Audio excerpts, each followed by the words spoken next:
En el fútbol, la mayoría de los jugadores creen que el respeto se gana admirando a los grandes.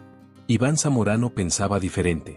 ¿Sabías que hubo un delantero chileno que tras conquistar España y codearse con los mejores encontró su mayor desafío al compartir ataque con el mejor jugador del mundo? Él se llama Iván Zamorano. Esta es una historia de orgullo personal, de carácter inquebrantable y de una negativa que se convirtió en leyenda. No fue por falta de respeto. Fue por convicción.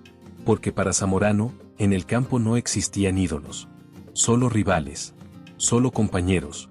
Y una certeza que llevaba tatuada en el alma: él no era menos que nadie. Bam Bam no solo desafió a porteros y defensas. Desafió al fútbol mismo cuando le dijeron que debía ceder su historia. Y respondió con una idea que aún hoy se estudia en las escuelas de marketing deportivo. Lo que hizo después no fue una genialidad, fue una declaración de principios. Pelota de fútbol. Iván Luis Zamorano Zamora nació el 18 de enero de 1967, no en un centro de alto rendimiento, sino en la comuna de Maipú, en el Gran Santiago, en el seno de una familia de clase trabajadora. Desde niño se notaba que era diferente. No por su estatura de 1,78 metros de pura rebeldía, sino por su carácter. Era de los que se negaban a perder incluso en los juegos de la calle. Y eso, en el fútbol, solo lo tienen los elegidos. Un detalle humano que lo define: en 1981, con solo 14 años, se presentó a una prueba en Colo-Colo. Lo rechazaron. Bajo peso, le dijeron. Demasiado flaco para ser delantero. Ese rechazo pudo haber sido el final de un sueño.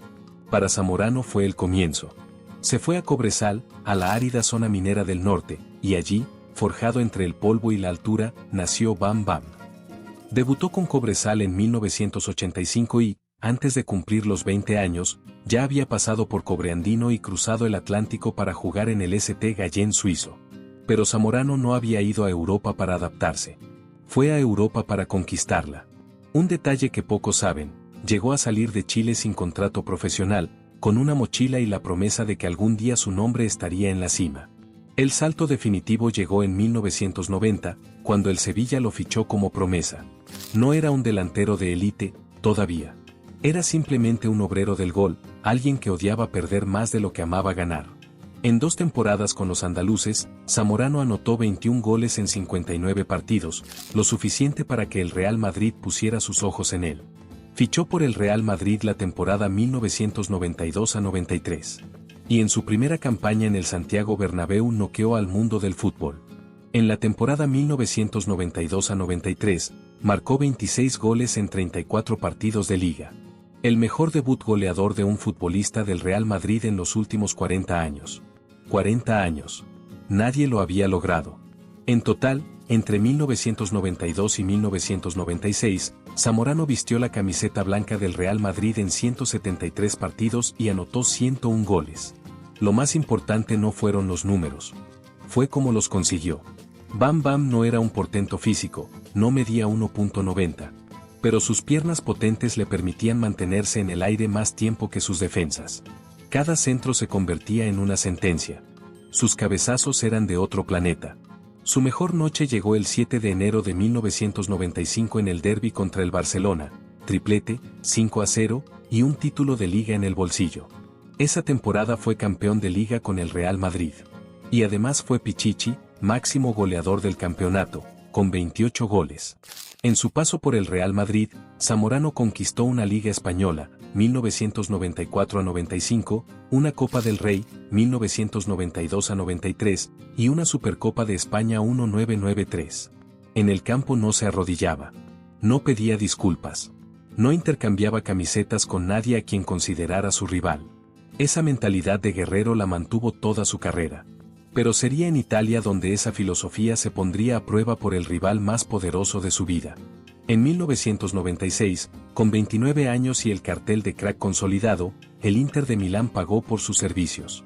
Llegaba como el gran referente del ataque nerazzurro, y no pasó desapercibido. En su primer gran torneo con el Inter conquistó la Copa de la UEFA en 1998, anotando además un gol en la histórica final contra la Lazio. Lo que pocos contaban era que justo después de que el Inter levantara la Copa de la UEFA, el club se preparaba para una revolución. El verano de 1997, el Inter de Milán rompió el mercado. Fichó a Ronaldo Nazario, el fenómeno, por una cifra récord mundial.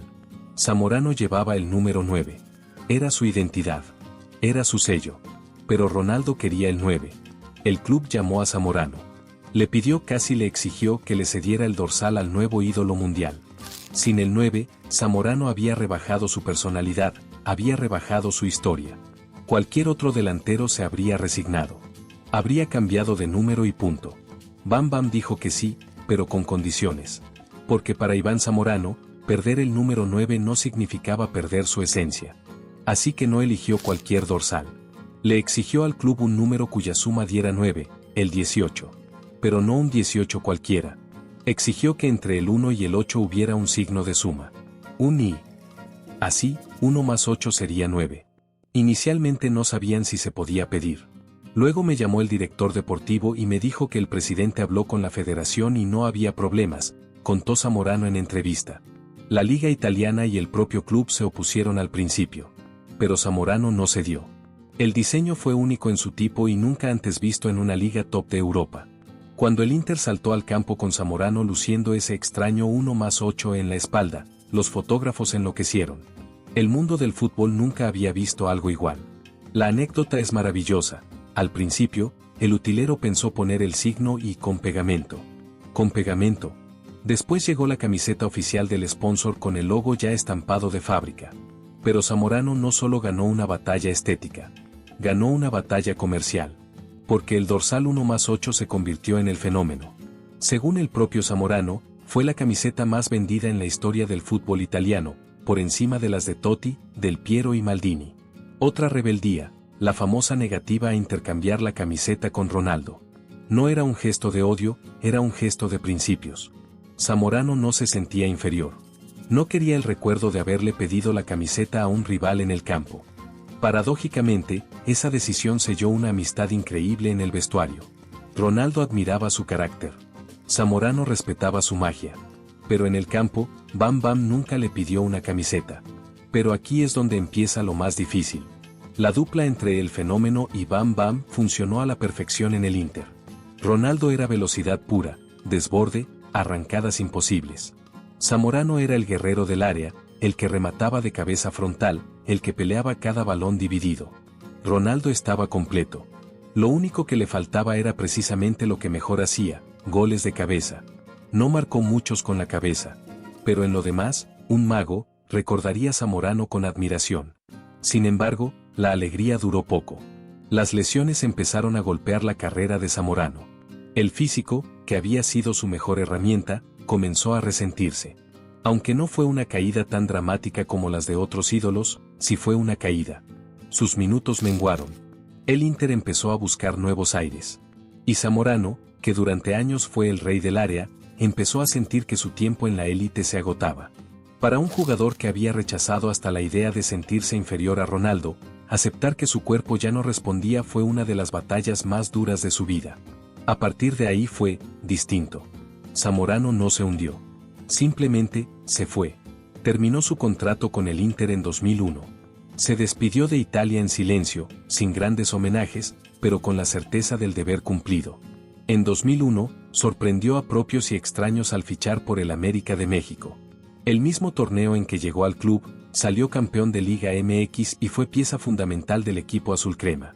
Zamorano continuó su carrera en Colo-Colo, en 2003, justo antes de retirarse. Y aunque pudo haberse quedado en Europa, eligió volver para cumplir el sueño de su padre. Dicen que en los vestuarios de aquella época, Zamorano seguía con la misma actitud. No pedía disculpas, no especulaba, solo trabajaba. Porque aquí rival es rival. Y fuera del campo, todo el mundo es amigo, declararía años después. Su último gran coletazo lo dio en los Juegos Olímpicos de Sydney 2000, anotando 6 goles en 5 partidos y llevándose la medalla de bronce con la selección chilena. Fue el último gran rugido de Bam Bam. Hoy, a sus casi 60 años, Zamorano vive alejado de los focos, en Chile, y mantiene un perfil bajo. Pero su leyenda sigue creciendo allí donde se habla del fútbol sudamericano. Sus números absolutos son de otro nivel. En total oficial, Zamorano anotó 350 goles en toda su carrera. Es el máximo goleador chileno en Europa, con 201 goles en torneos oficiales. El segundo máximo anotador en la historia del fútbol chileno, solo por detrás de Osvaldo Castro. Sus 34 goles con la selección chilena lo colocan como el cuarto goleador histórico de La Roja. En la clasificación para el Mundial de Francia 1998, Zamorano marcó 12 goles, estableciendo el récord de más anotaciones en unas eliminatorias sudamericanas por aquel entonces. Inolvidable su dupla con Marcelo Salas, la famosa Sasa, que aterrorizó a las defensas más sólidas del continente. Fue elegido por la IFS como el 40º mejor futbolista sudamericano del siglo XX, e incluido en la prestigiosa FIFA 100, la lista de los 125 mejores futbolistas vivos elegida por Pelé. Además, fue el primer jugador chileno en ser nombrado mejor jugador del año en Sudamérica en 1993. Según fuentes cercanas, Zamorano sigue vinculado al fútbol como empresario y ocasional comentarista, pero jamás se subió al carro de la polémica fácil. Su legado es su carácter y sus goles. Pero el mayor legado de Zamorano no está en los trofeos, está en su lección. Bam Bam demostró que el talento no sirve de nada si no tienes el huevo para enfrentarte al mundo cuando te tocan. Por eso su historia sigue siendo un ejemplo en cada rincón de Sudamérica. Porque en el fútbol, como en la vida, el respeto no se mendiga. Iván Zamorano entendió algo que pocos entienden, que los ídolos se admiran en la distancia, pero en el campo se enfrentan. Que la humildad no está en bajar la cabeza, sino en levantar la mirada sin miedo. Su historia nos enseña que una idea rebelde bien ejecutada puede convertirse en un símbolo eterno. Que ceder el dorsal 9 no era perder, era reinventarse. Que inventarse un 1 más 8 no fue un capricho. Fue una declaración de principios. Fue una forma de decir, sigo siendo el mismo. Sigo siendo 9. Hoy, la camiseta con el I se exhibe en el Museo del Inter de Milán, como testimonio del acto de rebeldía más famoso en la historia de la numeración deportiva. Cada verano se vende una nueva remesa de camisetas con ese número, y cada hincha que la compra no solo adquiere un recuerdo, adquiere una filosofía. Zamorano no necesitó pelear con Ronaldo. No necesitó irse del club. Simplemente transformó una imposición en una genialidad. Esa es la diferencia entre los que juegan al fútbol y los que escriben sus propias reglas. Por eso, cuando los niños eligen su dorsal favorito, muchos siguen pidiendo el 1 más 8. Porque ese número no es un número. Es una actitud. Si te gustan estas historias del fútbol que pocos cuentan, las que van más allá de los goles para mostrar el carácter de los verdaderos competidores, suscríbete al canal, activa la campanita. Y ahora quiero saber tu opinión. ¿Crees que la negativa de Zamorano a intercambiar la camiseta con Ronaldo fue un gesto de orgullo innecesario o la demostración de una mentalidad ganadora? ¿Qué otro jugador latinoamericano crees que ha construido su legado a base de carácter, por encima del talento puro? Te leo en los comentarios. Porque esta historia, la de Iván Zamorano, no es solo una historia de goles. Es la historia de cómo un delantero que no era el más alto, ni el más rápido, ni el más técnico, decidió que jamás le pediría permiso a nadie para sentirse grande. Nos vemos en el próximo video. Chao.